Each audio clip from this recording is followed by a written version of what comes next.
Si Attorney Marvin Aceron, hoping malinaw na ang linya. Attorney, pasensya na po. Good morning. Hi, magandang umaga, DJ. And Ted. Yes po. Maliwanag na ba ang linya? Loud and clear. Maraming salamat po, Attorney. So, sir, balikan natin yung unang tanong ko sa inyo kanina. Ano po ulit ang nag-udyok sa inyo para i-file nga po itong request sa Department of Finance na suspindihin ito pong 12% VAT sa digital books?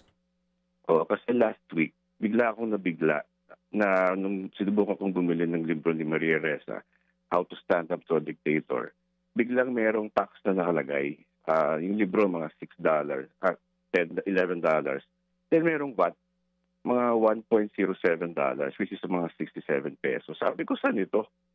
So, kasi matagal lang bumibili ng libro sa Amazon eh. Sabi ko, wala naman talagang tax yan.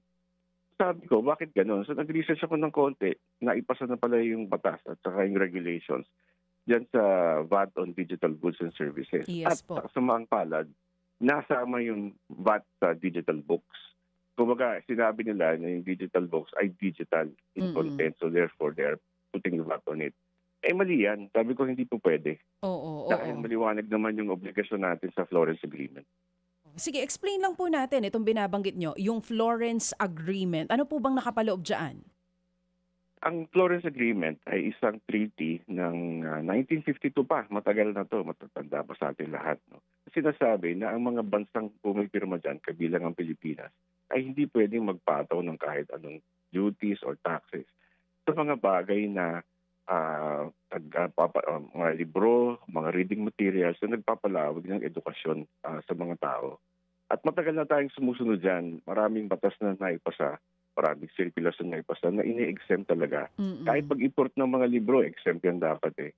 Pero biglang ito, na matagal na naman natin ginagamit, yung digital e-books, biglang nasama because of that VAT law. Pero sir, tama po ba yung pagkakarinig ko, 1972 pa po itong Florence Agreement? 1962, tama po, or 72? 1952. 1952, oo. Sir, nung time na iyon, wala pa pong digital books. So, paano po kaya? Anong pwede nating gawin ngayon para hindi rin masyadong mahirapan dito sa dagdag pahirap na 12% VAT? Itong mga estudyante din natin na gumagamit. Mas marami na po kasi ngayon ang gumagamit itong digital books. Yang sinasabing wala pang digital books, kaya therefore pwede nang hindi applicable yung Florence Agreement.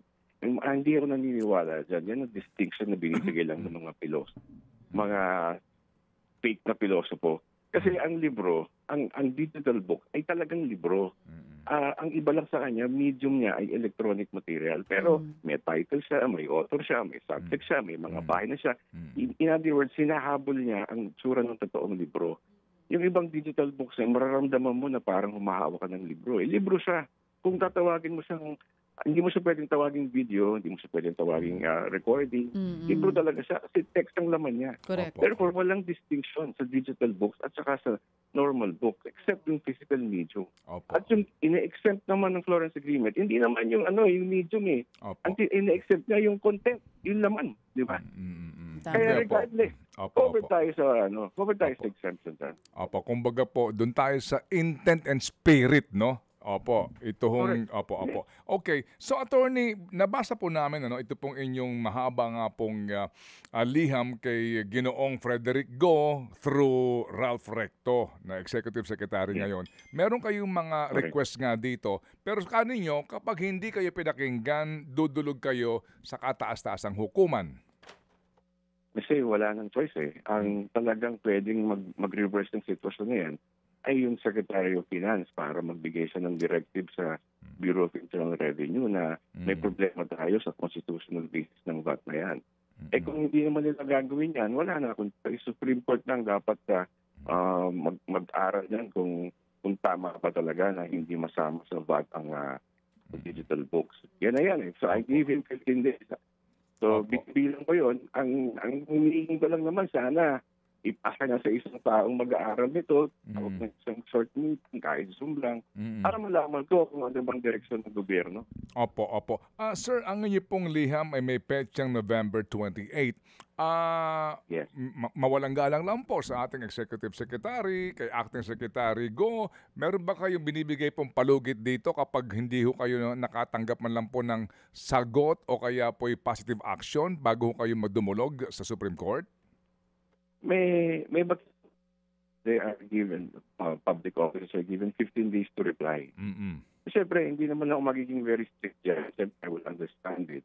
Pero ang kailangan ko lang naman malaman, meron ba silang gagawin ko? Ano naman natin, kung yung mo parang naging sinatawag na painting ni Mona Lisa, they just lie there and they die there.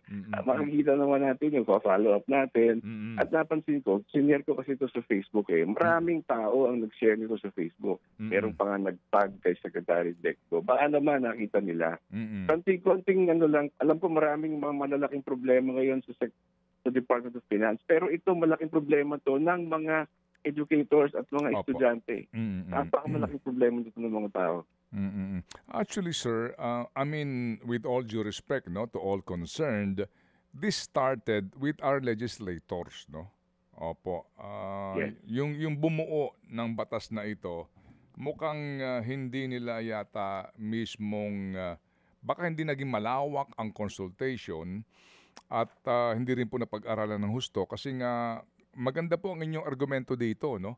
Dito po sa usapin nga na dapat hindi na isinama ang mga aklat dito po sa batas na ito. Opo, di ho ba? Anyway, ito ho ngayon nandidiyan na. O sige, so upon receipt, meron silang 15 days to respond. Officially po ito. Yes. And then aabangan po namin ang inyo pong isasampang kaso. Pero sa ngayon po, sir, no, sa ngayon, ano ang inyong pong, kumbaga, sa ngayon na nangyayari, kahit na anong uri ng aklat ng mga bata na digital. Opo. Lahat po, no, na doon mo na ang access mo ay sa internet, no. Meron po itong buwis. Yan po ang klarong-klarong ngayon. Attorney, ano po? Ang meron sila nilagay na exemption kung ang bibili daw ay o ang nagbebenta ay educational institution. Yun lang, yung exception niya. Okay. Otherwise, yung normal na tao, ako gusto kong magbasa, yung mga anak ko na gusto magbasa, pag nag-download, meron yung digital e-book.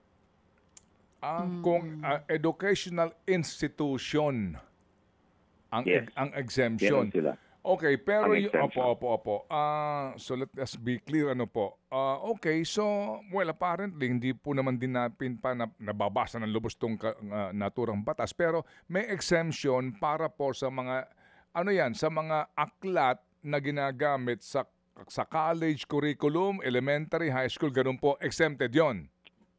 Exempted zone. Okay. Exempted zone. Opo, pero yung further research mo, halimbawa, history books, halimbawa po, ito maganda nga kasi ang aklat na ito, no? Ako din po interesado mabasa to, How to Stand Up to a Dictator. So, di ba? Kung ang mga estudyante gagawa ng pag-aaral, thesis o naman po, hindi ito exempted. Hindi exempted, bayad sila. 67 pesos additional sa 600 pesos na presyo niya. Attorney Marvin, yung sinasabi niyo po na exempted yung mga educational institution, kahit sa Kindle, pag bumili po sila? Or sa iba dapat? Yun nga yung magandang tanong Nasa batas, pero pag ino-operate, alam ko imposible ma-operate sa Kindle. Yun na nga po Definitely. Kasi Paano nila gagawin? How can Kindle distinguish an educational? Correct. Alam naman magpasa pa ng ID yung bibili, no? At ang kung ano-anong information bago bilhin yan online, hindi naman. Correct. So nasa batas siya, pero sa actual implementation, malabo yan. Malabo. Oo nga, that's a good point yung pong bringing up ninyo. Merong exemption, pero ito kasing app na ginagamit itong e-book reader o digital bookstore na pinagbilhan nyo ng specific book na nataksang kayo. Alam naman maghagilap pa sila na ako estudyante ako, bibili ako for my math subject. Alam naman magpasa pa yung bata ng ID para siya'y ma-exempt sa 12%. Parang imposible. Oo. sa katunayan, wala naman siyang tinanong sa akin kung Nung nagtuturo bumili ba ka? ako or Oo. kung bumili ako. In fact, I'm connected to an educational institution. Wala. Pinags pa rin ako. Ito Okay. dapat ang masilip ng mga legislators natin. Oo. Salamat po, attorney, ha, at kayo po ay naging Yes, sir. daan po para matutuho kami sa napaka-importanteng isyong ito. At ito nga po, no, sa inyo pong eventually nga, no, kung di a-action dito ang ating Executive Secretary at maging ang Finance Secretary, ang inyo pong pagdulog sa Supreme Court. Kami po inyong balitaan, attorney, kung sakasakali po na may development na po dito. Yes, sir. I-update ko po kayo. Maraming po salamat. Apo, Mabuhay thank po you. kayo. Thank you very much. Si Attorney Marvin Aceron, ano po ang executive publisher po naman ng San Anselmo Press. Mga kapatid, brothers and sisters, saan ka pa? Dito na tayo sa totoo. Dito na tayo sa True FM. Mga kapatid, mag-subscribe and follow po kayo sa social media accounts ng True Network PH. Yan po kami. Hanapin nyo lang True Network PH, Facebook, Instagram, YouTube, TikTok, and podcast. Mapa Apple or Spotify man yan, mahahanap nyo kami. Lahat ng mga napapanood at napapakinggan nyo po sa programa, nasa social media accounts namin yan. So, paano mga kapatid? See you sa social media!